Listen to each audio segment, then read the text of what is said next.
زر زن زمین۔ آج اس قتل کو ٹریس کرنے کا آپ کے ساتھ ہم وقوع بتانے جا رہے ہیں۔ اس میں بھی زمین کی خاطر سکے بھتیجے نے اپنے چچا کو قتل کیا۔ ایک زمیندار اپنے ڈیرے پہ قتل ہو جاتا ہے اور وہ بالکل ایک بلائنڈ مرڈر ہے، کوئی اس کا کلو نہیں ہمارے پاس، اور بھتیجا جو تھا جب قتل ہو جاتا ہے پیش ہوتا ہے کہ ہمارے ملزمان جو ہیں وہ گرفتار کر لیے جائیں۔ چچا تھا جو مقتول ہے، اس کی شادی نہیں ہوئی تھی، اس نے ایک لے پالک بچہ پالا ہوا تھا۔ بھتیجے کو یہ یقین تھا کہ یہ زمین جو ہے اس کو نہیں ملے گی، اس جو لے پالک ہے اس کے نام کرا دی جائے گی۔ اس نے اپنے مزارے کے ساتھ مل کے ایک پلان کیا اور ایک شوٹر قاتل کو ارینج کیا کہ قاتل رات کو اس کو قتل کر دیتا ہے۔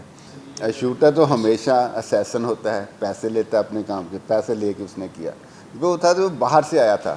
شوٹر ہمیشہ باہر سے دور کے علاقے سے اس لیے لے کے آتے ہیں تاکہ وہ اگر کسی نے دیکھ بھی لیا ہے پہچانا نہ جا سکے۔